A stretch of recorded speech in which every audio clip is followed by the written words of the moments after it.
Bradesco. Entre nós, você vem primeiro. Boa noite. Boa noite. O Jornal da Record começa com um alerta. Um homem que se apresentava como cuidador de idosos foi preso em São Paulo, suspeito de dopar as vítimas para roubar dinheiro e objetos de valor. De acordo com a polícia, o homem já participou de ao menos 4 roubos, sempre do mesmo modo. O homem que se apresentava como cuidador de idosos foi preso na casa onde vive, na zona sul de São Paulo. No local, a polícia apreendeu R$40 mil, celulares e diversos relógios. Denis de Lima Eleutério, de 40 anos, se candidatava a empregos onde podia se aproveitar da fragilidade das vítimas para cometer crimes. O falso cuidador foi contratado para ajudar na recuperação de um idoso que passou por tratamento contra o câncer. De acordo com a polícia, na segunda noite de trabalho, ele deu sonífero para o paciente e para a esposa dele. Enquanto as vítimas dormiam, o suspeito roubou R$80 mil em dinheiro e joias. O filho do casal não quis divulgar o sobrenome e contou que o pai demorou a acordar. O bandido não sabia que dose dar, deu uma dose cavalar e ele não acordava mais, né? Então ele se passou para um estado de estupor, né? de completo não responsivo por praticamente um dia inteiro. Por acho que um tantinho de nada, ele não matou meu pai. O suspeito já era investigado em pelo menos outros 3 roubos a idosos. Nas imagens de câmera de segurança, Denis aparece vasculhando gavetas e até tentando arrombar um cofre na casa de outras vítimas. Ele trabalha no período noturno, aproveita que as pessoas, normalmente são pessoas de idade, com saúde fragilizada e dormindo. A mulher do falso cuidador também foi presa suspeita de participação nos crimes. Este especialista alerta para a necessidade de checar o histórico de trabalho e formação e pedir atestado de antecedentes criminais antes de contratar um profissional. E a terceira dica é evitar contratar cuidadores que se conheçam. Então, o que as famílias fazem? Como é difícil selecionar um profissional, elas conseguem um. Então, elas vão naquela pessoa, você me indica alguém? Qual que é o problema? Se forem pessoas boas, ok, mas se forem pessoas ruins, você vai ter uma quadrilha dentro de casa. Traumatizado, o filho do casal dopado diz que vai redobrar os cuidados. Nós, filhos, netos de idosos, temos que ter uma dupla precaução. Aquele cuidador que não veio com uma boa referência pode ser uma armadilha, é um bandido que você traz para dentro de casa. Na praia e agora também no asfalto, o carioca tem sofrido com arrastões pelos bairros do Rio de Janeiro. Hoje, uma motorista foi baleada e morreu. Nos últimos 2 dias, foram 5 casos na cidade. Correria para escapar de um assalto. Entra, gente! Entra e fecha o portão, gente! Cenas como esta se repetiram pelo menos 5 vezes em menos de 48 horas na capital do Rio de Janeiro. São assaltos em série, os chamados arrastões. Neste registro, o crime aconteceu na porta de uma creche na zona oeste da cidade. No canto superior do vídeo, é possível ver motoristas abandonando os carros. Criminosos estavam roubando os veículos e pertences. Muita gente foge para escapar, inclusive crianças. Jovens reunidos são abordados por 2 assaltantes neste outro flagrante. Eles roubam os celulares e deixam o local de moto. Na Avenida Brasil, uma das principais do Rio, carros são parados no meio da via expressa. Homens armados ameaçam os motoristas. Um taxista chega a levar um tapa no rosto de um dos criminosos durante a abordagem. Na manhã desta quinta-feira, em outro arrastão, na zona norte do Rio, criminosos atiraram em uma motorista. Flávia Benedito Pedroso foi baleada no pescoço e no tórax. A mulher chegou a ser socorrida, levada ao hospital, mas não resistiu. Um policial militar que estava à paisana ainda reagiu e trocou tiros com os criminosos. Ele teve ferimentos leves. Esse motociclista, que vinha logo atrás, presenciou o tiroteio. Uma freada muito forte. Quando eu percebi o carro da minha frente tinha freado, eu tentei tirar dele, não consegui, bati nele, fui para o chão. Quando eu caí, eu ouvi o primeiro disparo. Em nota, a Secretaria de Estado de Polícia Militar informa que, além do policiamento, há a expansão do sistema de reconhecimento facial para as principais vias expressas da cidade, que faz a identificação de cidadãos com mandados de prisão em aberto e também de placas de veículos. O corpo da mulher baleada será enterrado amanhã. A Delegacia de Homicídios da capital vai investigar o caso. Veja agora outros destaques desta quinta-feira. Justiça Federal em Santos pode mandar prender Robinho a qualquer momento. Na Espanha, Daniel Alves não paga fiança e vai passar mais uma noite na prisão. Brasil ultrapassa a marca dos 2 milhões de casos prováveis de dengue. Temporal causa estragos no sul e Defesa Civil Nacional faz alerta de chuva forte nos próximos dias. 10 mil denúncias de bullying são registradas no país em menos de um ano. Equipe liderada por médico brasileiro faz transplante de rim inédito.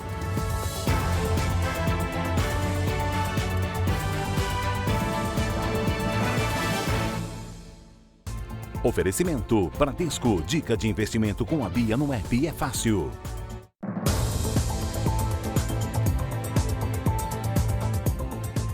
O Março Laranja reforça a importância do combate ao bullying. Segundo o Ministério da Justiça, de abril do ano passado a fevereiro desse ano, foram quase 10 mil denúncias de violência nas escolas do país. Em São Paulo, uma escola pública, em parceria com uma organização não governamental, tem promovido ações para combater este tipo de crime. Entre uma explicação e outra, nem sempre fáceis, na aula de matemática, é bom fazer uma pausa. E o momento de meditação faz o aprendizado render mais. Ela me ajuda a me concentrar mais nas aulas, não só de matemática, mas sim em todas as matérias. O bem-estar dos alunos é uma preocupação constante nesta escola da rede pública. Os professores daqui estão entre os mais de 1.200 educadores já treinados num programa em parceria do governo do estado com uma organização sem fins lucrativos. O objetivo é preparar os profissionais para identificar questões de saúde mental no ambiente escolar. Lidando melhor com essas questões que já fazem parte do cotidiano escolar e encaminhando casos que tenham risco e necessidade de apoio para profissionais de saúde. O bullying pode levar a transtornos psicológicos, por isso é um tema presente no dia a dia da escola. Nessa apresentação do grupo de teatro, um alerta contra os preconceitos. Tem que ser tratado igual, com respeito, sem xingamentos, sem maus tratos. Em frente à câmera é só alegria, mas no dia a dia não é sempre assim. Perceber e entender o sofrimento psicológico de alguém, ainda mais de crianças e adolescentes, pode ser bem difícil. E assim, nunca dividido com outra pessoa, o problema muitas vezes só aumenta. Por isso, a escola criou uma atividade para estimular os alunos a falarem, a se abrirem. Essa caixinha aí virou um canal de comunicação para quem precisa desabafar e pedir ajuda. A proposta é cada um escrever como se sente, se tem motivos para não estar bem. Os recados vão para a caixinha para serem lidos pela psicóloga do colégio. Incentiva bastante a gente se comunicar, a gente desabafar com as pessoas também, que é uma coisa que a gente não guarda para si mesmo. Mas quando os conflitos ocorrem, a solução pode vir das rodas de conversa, como essa. O diálogo é a forma mais fácil da gente poder atender e suprir as necessidades de cada um. A Justiça Federal em Santos, no litoral paulista, emitiu um mandado de prisão contra o ex-jogador Robinho, condenado na Itália por estupro coletivo. E agora há pouco, o ministro do Supremo Tribunal Federal, Luiz Fux, negou o pedido de habeas corpus da defesa do ex-atleta. A segurança particular foi reforçada em frente ao condomínio de luxo, em Guarujá, onde Robinho tem casa. Só entravam moradores, funcionários e visitantes autorizados. Este é um dos imóveis do ex-jogador. A mansão ocupa praticamente um quarteirão. O condomínio tem mais de 1.500 casas, todas de alto padrão. Eu vi uma vez.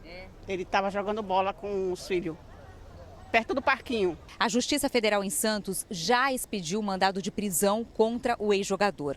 Ele tem pelo menos 2 endereços registrados aqui no litoral paulista. Este, em Guarujá, e um outro em Santos, uma cobertura de frente para a praia, onde passa boa parte do tempo com a família, incluindo os 3 filhos. Durante o dia, as janelas da cobertura ficaram fechadas, sem nenhuma movimentação aparente. O mandado de prisão deve ser cumprido por equipes da Polícia Federal. Depois de preso, Robinho deve ser levado para a sede da Polícia Federal em Santos, onde realizará exames de corpo de delito.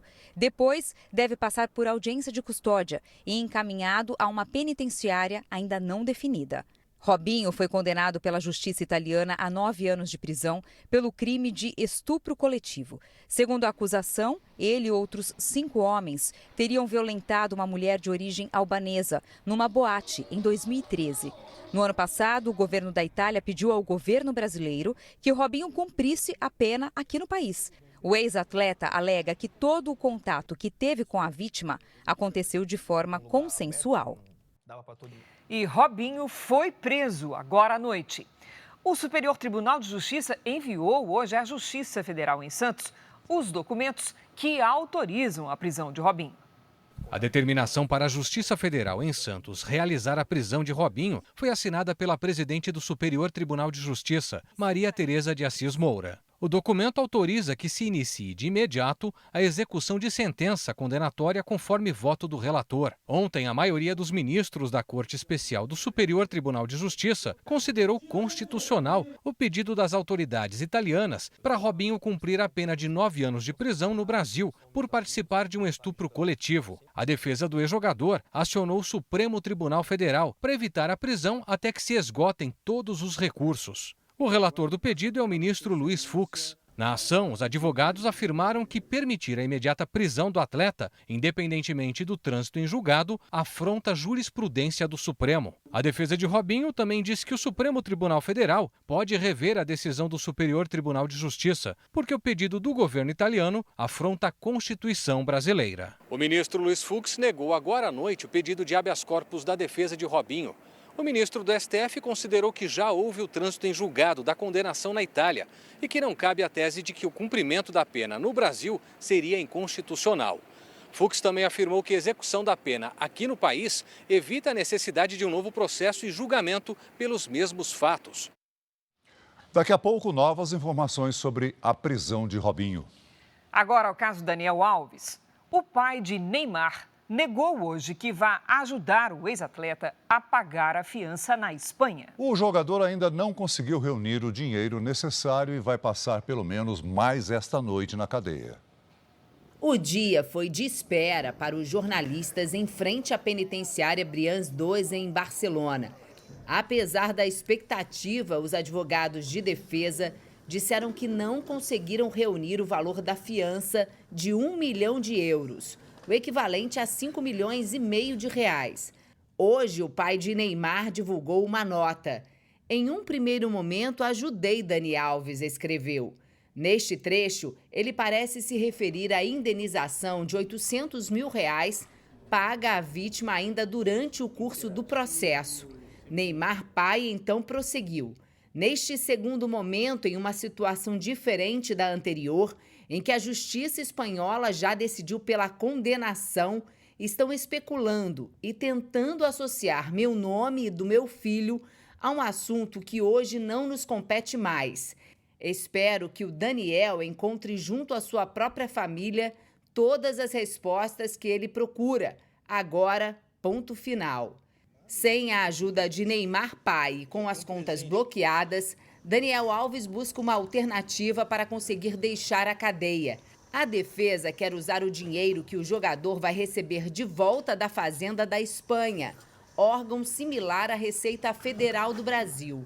O valor, que é um pouco maior que a fiança, viria de uma ação vencida pelo brasileiro por pagamento extra de impostos durante a época em que vestia a camisa do Barcelona. A decisão saiu um dia depois da condenação por estupro. Daniel foi condenado a 4 anos e meio de prisão por ter abusado de uma jovem no banheiro de uma boate. Como o pagamento da fiança não havia sido feito até as 2 da tarde, horário local de Barcelona, Daniel Alves dorme mais uma noite aqui no presídio. Se a transferência for feita até amanhã dessa sexta-feira, o jogador pode passar o fim de semana em casa. Além da quantia, o brasileiro terá que entregar os passaportes, não pode deixar a Espanha nem se aproximar da vítima. O Tribunal de Barcelona concedeu liberdade condicional após a defesa de Daniel Alves entrar com um recurso contra a sentença. Os juízes afirmaram que ele vai poder esperar por um novo julgamento em liberdade, porque a primeira decisão ainda não é definitiva.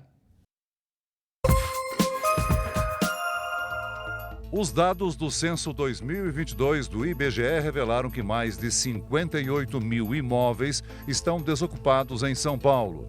Na região central, a cada 5 imóveis, 1 está vazio. O censo também revelou que mais da metade da população brasileira vive hoje em cidades litorâneas. 4 pessoas foram presas após uma briga entre as torcidas de Brusque e Avaí na Arena Joinville. Torcedores invadiram o gramado ontem à noite quando começou a confusão. Um homem chegou a desmaiar após ser atingido por uma barra de ferro.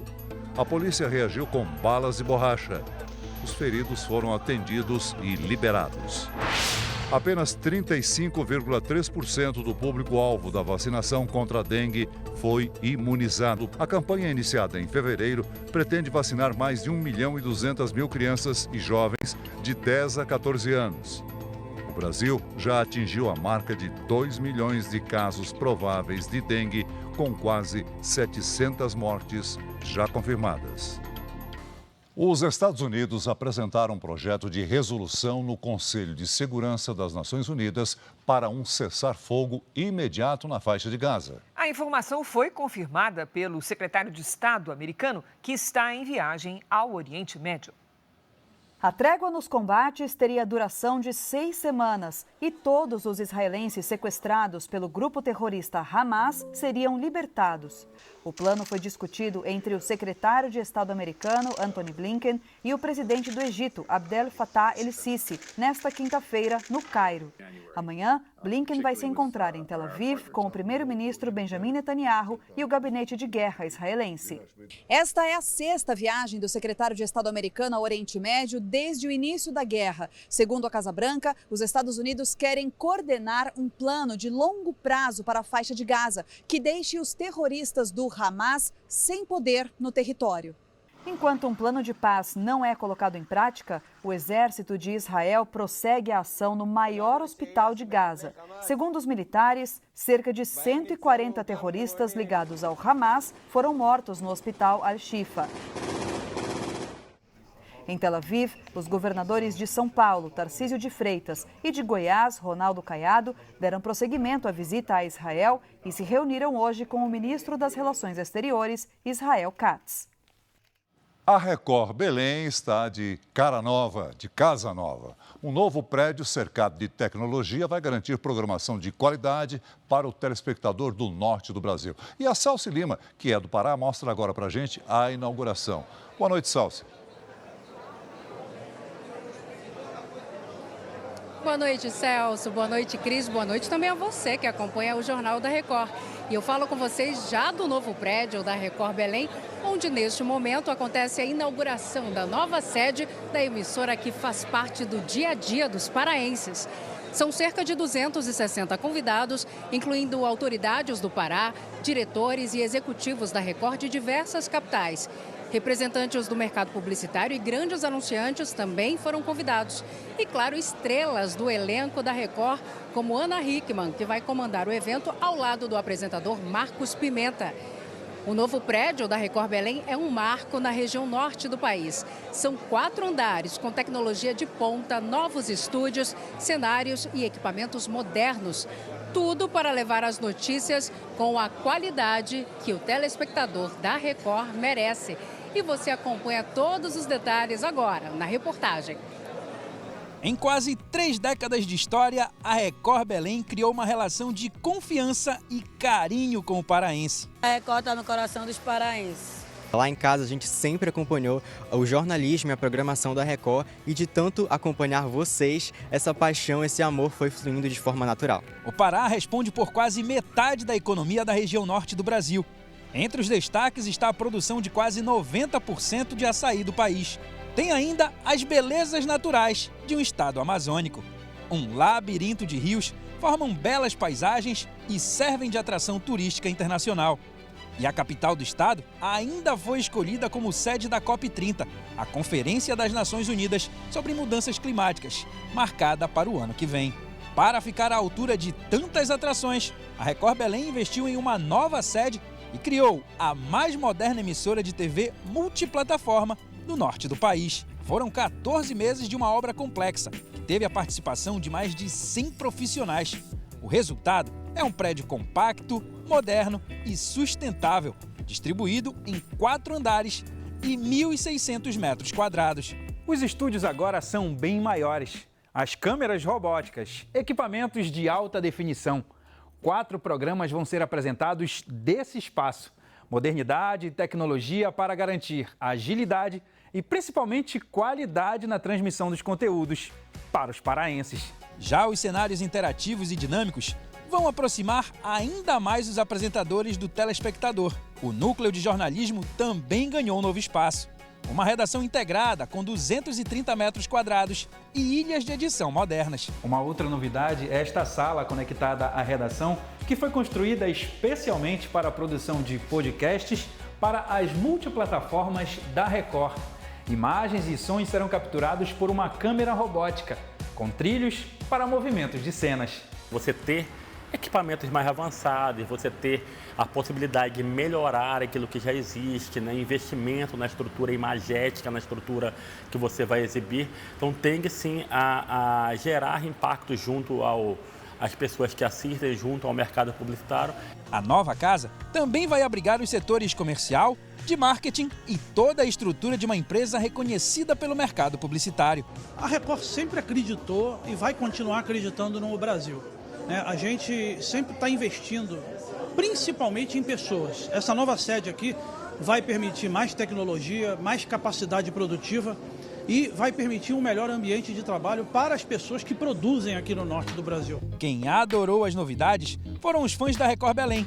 O carinho é tão grande que eles compartilham tudo nas redes sociais. A gente publica de tudo um pouco, né? Desde os bastidores da reportagem até os bastidores no camarim, quando vocês estão se arrumando. Uma TV brasileira com a cara do Pará. Tempestades com ventos de mais de 140 quilômetros por hora colocaram o sul do país em alerta. No Rio Grande do Sul, mais de 260 mil imóveis estão sem energia elétrica. Houve também uma queda brusca de temperatura. O avanço de uma frente fria que vem da Argentina provocou fortes temporais em todo o Rio Grande do Sul. Em Soledade, a 220 quilômetros de Porto Alegre, as rajadas de vento chegaram a 141 quilômetros por hora. Em Rio Grande, no sul do estado, as nuvens carregadas provocaram descargas elétricas e chuva intensa com ventos de 100 quilômetros por hora. Em Cerrito, também na região sul, um homem ficou ferido após a casa dele desabar. Na capital, os ventos chegaram a 90 quilômetros por hora. A passagem da tempestade por Porto Alegre provocou uma queda brusca nos termômetros. Em um período de 14 horas, a temperatura caiu 17 graus, situação bem diferente do início da semana, quando a cidade registrou mais de 40 graus. Hoje, a máxima em Porto Alegre não passou dos 25 graus. Em todo o Rio Grande do Sul, mais de 1 milhão de pontos ficaram sem luz. Em Imbé, no litoral norte, um morador ficou por horas sem conseguir sair de casa.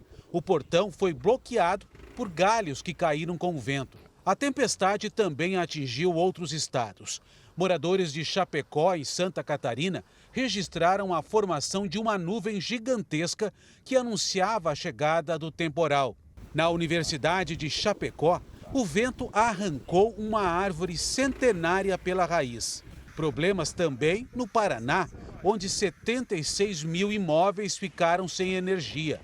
Segundo o Instituto Nacional de Meteorologia, a frente fria vai avançar e São Paulo, Rio de Janeiro, Minas Gerais, Goiás, Mato Grosso e Mato Grosso do Sul devem registrar chuvas fortes a partir de amanhã. A Defesa Civil Nacional emitiu um alerta de fortes chuvas para os próximos dias. Vamos saber dos detalhes com a Lidiane Sayuri. Oi, Lid, boa noite. Quais cidades vão ser mais afetadas? Olha, os municípios do Rio de Janeiro, do litoral de São Paulo e também da zona da Mata Mineira. Cris, boa noite para você. Muito boa noite, Celso. Boa noite a todos. Neste momento, a frente fria está entre os estados do Paraná e de São Paulo. Isso tudo que vemos aqui são nuvens de tempestade. Amanhã, essa frente fria avança pelo litoral do Sudeste. Ao encontrar a atmosfera muito quente, ocorre um choque de temperaturas. Essa condição ajuda a formar os temporais. Em toda essa área destacada, a chuva pode causar transtornos. Até domingo, deve chover mais que o dobro do esperado para o mês inteiro na região metropolitana e serrana do Rio de Janeiro, além do litoral. O cenário mais preocupante é o de Petrópolis, com mais que o triplo de água previsto para o mês em apenas 3 dias. Sexta-feira de tempo firme apenas nas áreas claras. Curitiba amanhece diferente dos últimos dias. Máxima tarde de apenas 19 graus. Em São Paulo, a temperatura cai mais de 10 graus até amanhã à tarde. Máxima de 22, com chuva forte. Em Campo Grande faz 29, em Maceió e em Belém até 33. Na capital fluminense, a temperatura já não sobe tanto. Nesta sexta faz 28 graus, no sábado 26, no domingo 27 e na segunda 29. Vamos então ao tempo delivery para o Flávio de São José do Rio Preto, interior de São Paulo.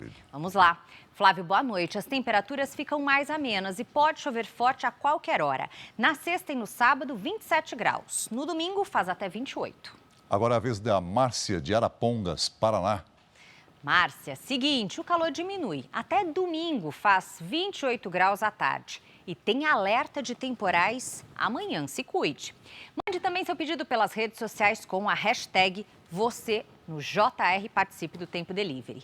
Cris, Celso. Obrigada, Lidy. Até amanhã, Lidy. Veja a seguir, o ex-jogador Robinho foi preso agora há pouco em Santos. Ele foi levado num carro descaracterizado para a sede da Polícia Federal. Ex-diretor-geral da Polícia Rodoviária Federal, Silvinei Vasques, e outras 7 pessoas são denunciados por fraude em licitações de veículos blindados. Em evento público, o presidente Lula volta a cobrar dos ministros empenho por pautas positivas do governo.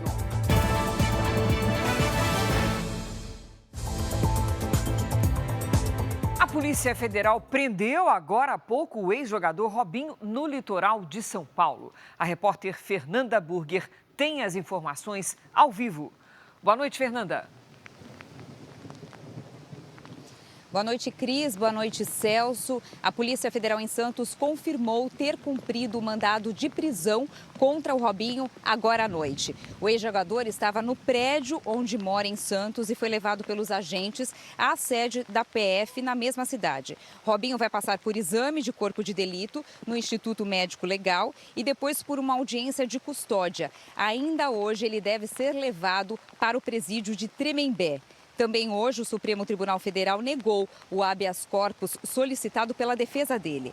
A prisão de Robinho aconteceu depois que a justiça italiana o condenou pelo estupro coletivo em 2013. O ex-jogador foi condenado a 9 anos de prisão. O estupro teria acontecido contra uma mulher albanesa em uma boate. Robinho sempre alegou que todo o contato que ele teve com a mulher foi de forma consensual. Cris, Celso.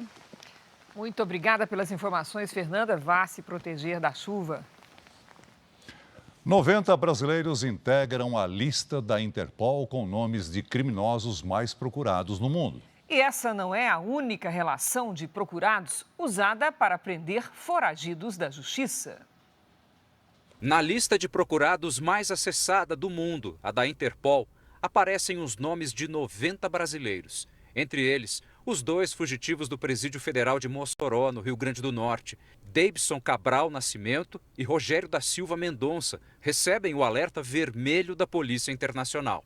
190 países fazem parte da Interpol e esses indivíduos, né, que a gente chama de difusão vermelha, podem ser presos em qualquer dos países que fazem parte da Interpol. Mas os nomes desses criminosos não estão entre os 21 procurados desta outra lista, do Ministério da Justiça, que vale para o território nacional. Se a pessoa é procurada e não está em território nacional, ou há um crime transnacional, a possibilidade de inclusão dessa pessoa no alerta vermelho, na difusão vermelha da Interpol, de modo que quando ela seja presa no local, ela seja extraditada, posteriormente extraditada também por conta de tratado internacional.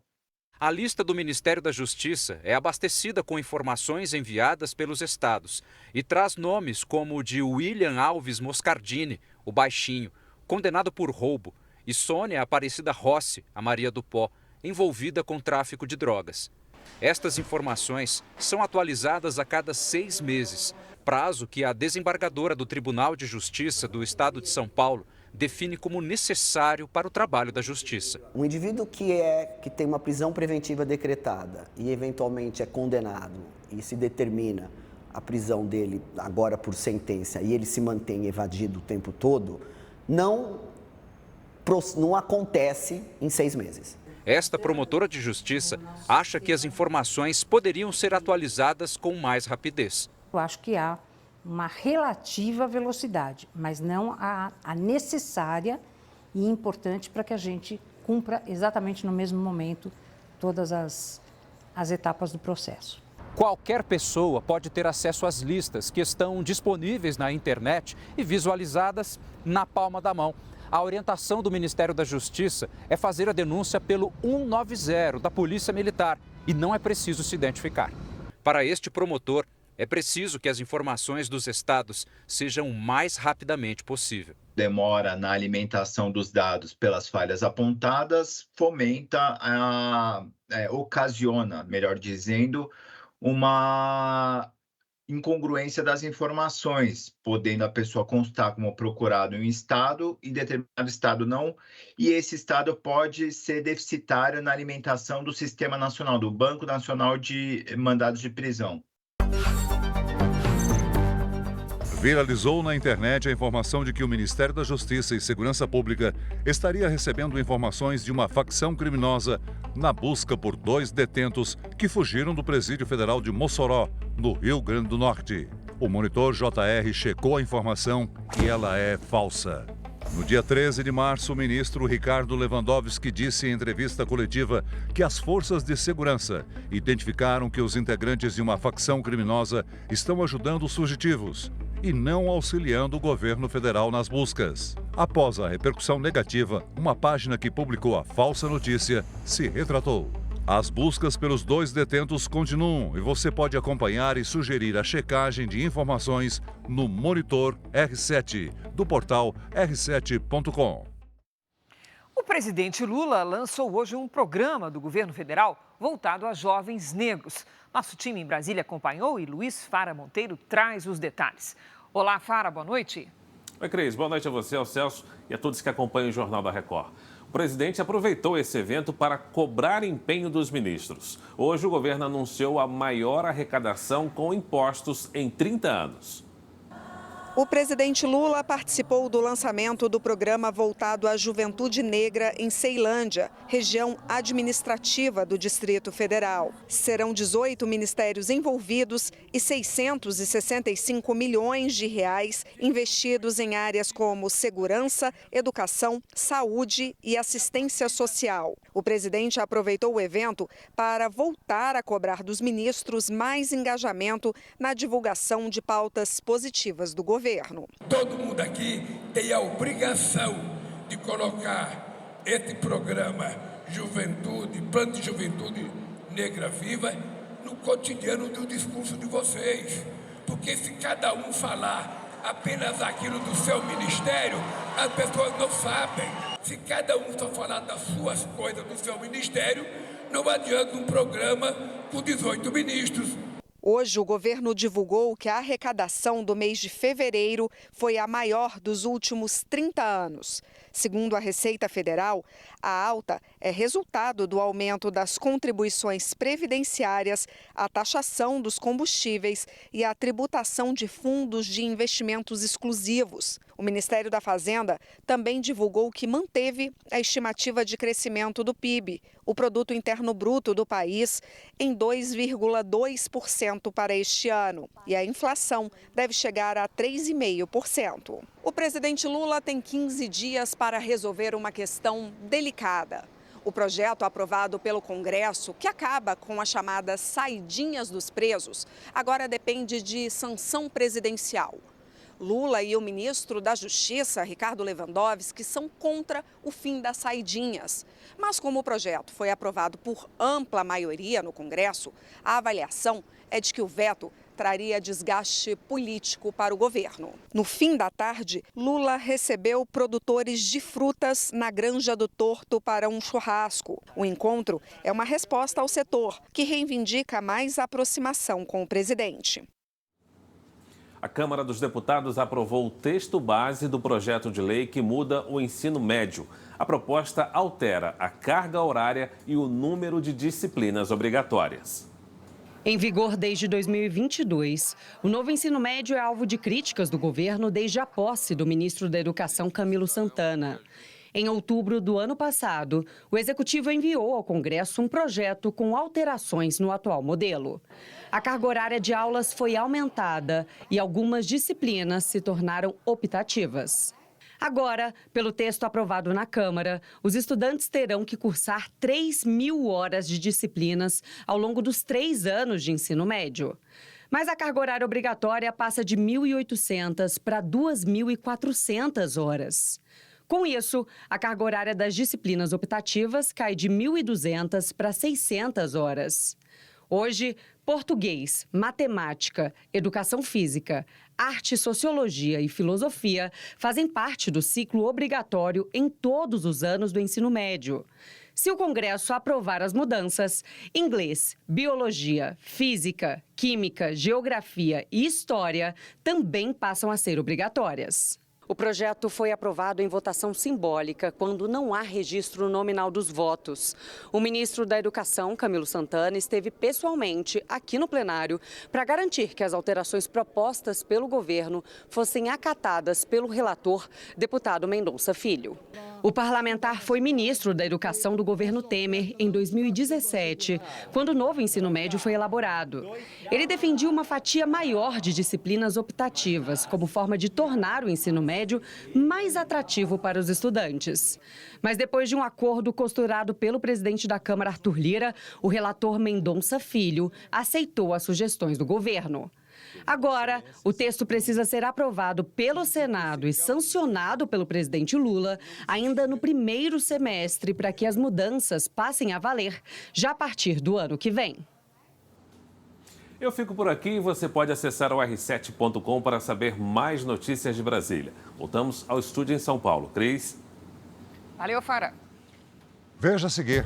A Rússia lança mais de 30 mísseis contra a capital ucraniana. O maior ataque contra Kiev em um mês. 6.000 agências dos Correios recebem público que quer renegociar dívidas pelo programa Desenrola do governo federal. Brasileiro lidera a equipe médica responsável por fazer primeiro transplante de um rim de porco num ser humano vivo.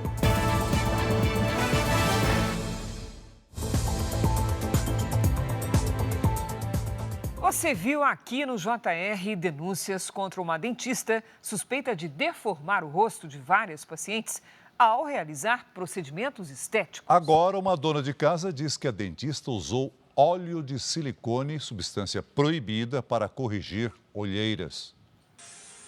Tatiana mora na Holanda, mas foi com uma profissional brasileira que ela decidiu realizar um preenchimento facial para corrigir as olheiras. O procedimento foi feito em Amsterdã, capital holandesa, em janeiro, pela cirurgiã dentista Tamiri Souza, que tem mais de 300 mil seguidores numa rede social. Na hora que ela começou a aplicar, o meu rosto já ficou super inchado, ficou roxo. Foram mais ou menos 10 dias com o meu rosto totalmente inchado e aquilo começava a melhorar e aí piorava. De volta ao Brasil, Tatiana fez um boletim de ocorrência contra a dentista e buscou ajuda médica. Exames feitos indicaram que, em vez de ácido hialurônico, substância segura que é absorvida pelo corpo, foi aplicado óleo de silicone. Eu fiquei desesperada porque é um produto definitivo, é um produto que eu não pedi. Segundo as sociedades brasileiras de dermatologia e de cirurgia plástica, óleo de silicone é proibido para uso em procedimentos de preenchimento facial ou corporal. O produto injetável tende a se infiltrar entre gordura, músculos, ligamentos e tendões e é praticamente impossível removê-lo. Os riscos incluem deformidades, nódulos, infecções e até a morte do paciente. Na semana passada, o Jornal da Record mostrou que a cirurgiã dentista Tamires Souza já é investigada pela Polícia Civil de São Paulo por lesão corporal contra Paula, de 42 anos. A empresária afirma que perdeu parte do movimento da boca após um preenchimento feito com a profissional em agosto do ano passado. Fiquei com a boca na diagonal, totalmente assimétrica. Não existe nada pior do que você se olhar no espelho e não se reconhecer. Outros 2 pacientes que pediram para não ser identificados também disseram ter sequelas após procedimentos estéticos feitos com Tamires. Ambos registraram boletim de ocorrência contra ela esta semana. Sobre o caso da Tatiana, do início da reportagem, o advogado da dentista afirma que na Holanda, Tamires integra uma equipe multidisciplinar, que as responsabilidades são compartilhadas e que todos os envolvidos estão comprometidos em cooperar com as autoridades. Em relação a Paula, ele afirma que não há laudo pericial que comprove a lesão. Nem comprovação de materialidade na ação já ajuizada, já apresentada existe, ou seja, não tem nenhum laudo pericial que demonstre que houve algum tipo de lesão. Um outro aspecto que é muito importante é demonstrar que, com todo respeito, essa senhora já veio de um atendimento de um outro profissional. Tá? Então, para apurar qualquer tipo de responsabilidade, é necessário separar e individualizar condutas. O Ministério Público Federal denunciou o ex-diretor da Polícia Rodoviária Federal, Silvinei Vasquez, e outras 7 pessoas por fraude na compra de veículos blindados para a corporação. As negociações fechadas entre 2020 e 2022 chegam a 13 milhões de reais. As investigações começaram em maio do ano passado, quando o Ministério Público Federal flagrou blindados parados no pátio da Polícia Rodoviária Federal do Rio de Janeiro. Os veículos eram novos, mas foram inutilizados por inadequações técnicas. A frota fazia parte de uma aquisição feita pela Polícia Rodoviária Federal em 2020, de 60 viaturas blindadas de menor porte e 15 maiores para todo o país.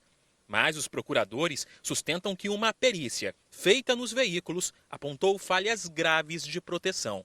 Nenhum desses veículos, nenhum deles conseguiu passar em testes mínimos de segurança. Não há o que fazer com 15 veículos que custaram 13 milhões de reais aos cofres públicos. A vencedora da licitação foi a Combat Armor Defense do Brasil, uma filial brasileira de uma empresa com sede nos Estados Unidos.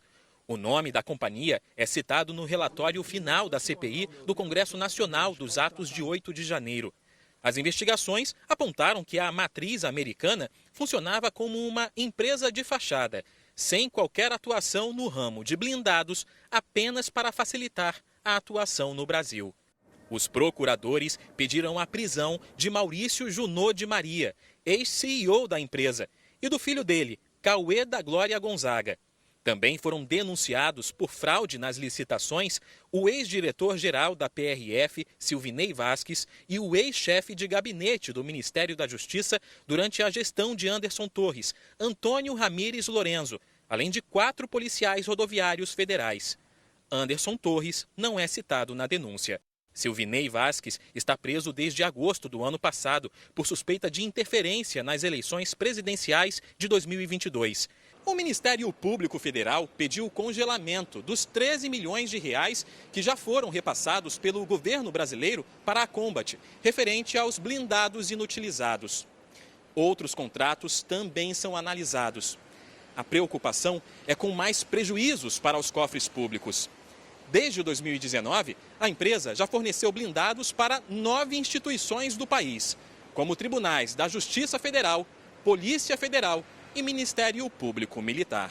Esses valores podem chegar a 100 milhões, 200 milhões em contratos. E nos preocupa também que, nesse momento, autoridades brasileiras podem estar transitando, em veículos blindados que não têm capacidade nenhuma de proteção. Como tem dupla nacionalidade, o ex-CEO da Combat, Marcelo Junot, foi incluído na lista de procurados da Interpol. O filho dele também é considerado foragido. Procurado, o advogado de Silvinei Vasques disse que ainda não foi notificado e que tomou conhecimento da citação do cliente pela imprensa. Nós tentamos contato com a empresa Combat Armor Defense do Brasil, mas não obtivemos resposta. As defesas dos demais citados não foram localizadas. Cerca de 200 mil pessoas renegociaram hoje dívidas no dia D do programa Desenrola do governo federal. Isaac é caminhoneiro autônomo. Recentemente as viagens diminuíram e ele precisou se endividar. O salário, consequentemente baixou, Aí já vai ficando as coisas para trás, Aí você tem que decidir, ou vai comprar as coisas para comer ou vai pagar todas as contas em dia, Eugênio, que é médico, acabou esquecendo de pagar uma conta. Ele aproveitou para se livrar dos juros da cobrança. Então o que está acontecendo aqui é uma negociação que afasta os juros que muitas vezes são cruéis. Hoje eles renegociaram as dívidas com a ajuda do programa do governo federal Desenrola. 6 mil agências dos Correios de todo o Brasil começaram a atender quem quer pagar débitos em atraso. O mutirão reúne mais de 700 empresas que estão dispostas a negociar. Os Correios funcionam, na verdade, como o maior agente do governo federal. Por quê? Porque nós estamos presentes em todos os municípios. Então a capilaridade dos Correios, ela favorece esse tipo de prestação de serviço público. Então as pessoas, para o Desenrola, elas podem procurar uma agência dos Correios, que nós temos 6 mil agências disponíveis em todos os municípios do país para que as pessoas possam solucionar suas dívidas junto ao Serasa. Segundo o governo, 12 milhões de pessoas já renegociaram 37 bilhões e meio de reais em dívidas. O programa oferece descontos de, em média, 83%. Em alguns casos, chegam a 96%. A gente vê que algumas empresas, elas abrem mão 100% dos juros, algumas de boa parte dele. A gente sabe que a dívida, ela é uma bola de neve. Às vezes aquela dívida que começa com R$100, ela vai um ano, 2, ela cresce demais. E às vezes a pessoa desiste de pagar aquela dívida porque ela já ficou muito alta.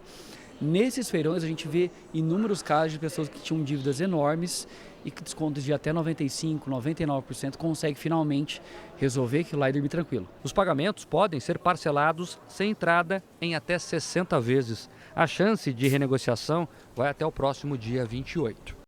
O destaque internacional: a Rússia realizou hoje o maior ataque de mísseis em semanas contra a capital da Ucrânia. Pelo menos 17 pessoas ficaram feridas em Kiev e nos arredores da cidade. Os alertas de ataques aéreos à capital da Ucrânia duraram quase 3 horas. As forças de defesa do país conseguiram destruir os 31 mísseis russos, mas os destroços atingiram prédios, casas, lojas e até um jardim de infância. Natália conta que estava no quarto quando escutou uma explosão. Todas as janelas do meu apartamento quebraram, contou a ucraniana. Foi o maior ataque a Kiev desde o começo de fevereiro.